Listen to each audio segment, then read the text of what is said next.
experiments on phonological loop. Phonological similarity effect पे experiment हुए हैं जब हम वर्ड्स या लेटर्स को कंफ्यूज करते हैं जिनकी आवाज़ एक जैसी हो। मेमोरी टेस्ट में अक्सर लोग जो है एफ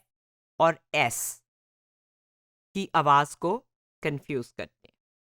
ऑडिटरी कोडिंग का जो आइडिया है वो ये बताता है कि फोनोलॉजिकल सिमिलैरिटी अक्कर इसलिए होती है ये इफेक्ट कि वर्ड्स जो हैं वो फोनोलॉजिकल स्टोर में लूप के ज़रिए लूप का जो फोनोलॉजिकल स्टोर है उसमें प्रोसेस हो रहे होते हैं और इस प्रोसेसिंग के दौरान ये कन्फ्यूजन होती है। मेमोरी में नुकसान हो रहा होता है, वो सफ़र करती है जब सिमिलर आइटम्स हों, क्योंकि वो एक दूसरे से कंफ्यूज हो जाते हैं अपनी साउंड की वजह से। फिर वर्ड लेंथ इफेक्ट पे स्टडी हुई है। ये तब होता है जब लिस्ट ऑफ वर्ड्स को कंपेयर करें तो ऐसी लिस्ट ऑफ वर्ड्स जो हैं उनकी मेमोरी बेहतर है जिसमें शॉर्ट वर्ड्स हों as compare to long words, क्योंकि लॉन्ग वर्ड्स को आप जब रिहर्स करते हैं उसमें ज़्यादा टाइम लगता है तो कुछ पिछले वर्ड्स भूल जाते हैं। फिर फोनोलॉजिकल लूप के इस तरह भी स्टडी किया गया है कि जब हम रिहर्सल का जो ऑपरेशन है उसे डिसरप्ट कर दें, जब आप किसी को रोक दें इस चीज़ से कि वो रिहर्स कर सके आइटम्स को, उसे ये कहें कि आपने ये वर्ड्स याद रखने हैं लेकिन इस दौरान में आपने द कहते रहना है, और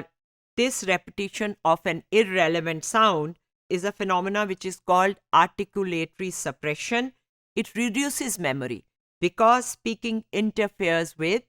rehearsal. आपने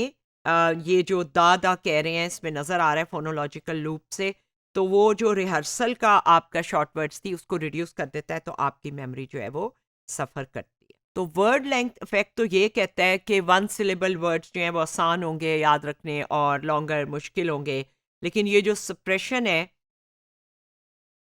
ये बताती है कि रिहर्सल को अगर एलिमिनेट कर दें तो चाहे शॉर्ट वर्ड्स हों या लॉन्ग वर्ड्स हों, रिहर्सल किए बगैर उनकी जो मेमोरी है वो डेफिशिएंट हो जाएगी। इसलिए एक ये जो बीच में फोनोलॉजिकल लूप के ज़रिए आप और अल्फाज बोल रहे हैं वो भी एक्चुअली आपकी रिहर्सल को नहीं होने दे रहे, तो फिर याददाश्त सफ़र करती है। तो जैसा हमने कहा कि 25 साल बाद उसने एपिसोडिक बफर की रिसर्च की थी, तो ये एपिसोडिक बफर जो है ये भी फोनोलॉजिकल लूप से रिलेटेड है और आवाज़ इस बफर में रहती है ताकि आप उसे इस्तेमाल कर सकें आगे अपना बिहेवियर, फैसला या कोई एक्शन करने।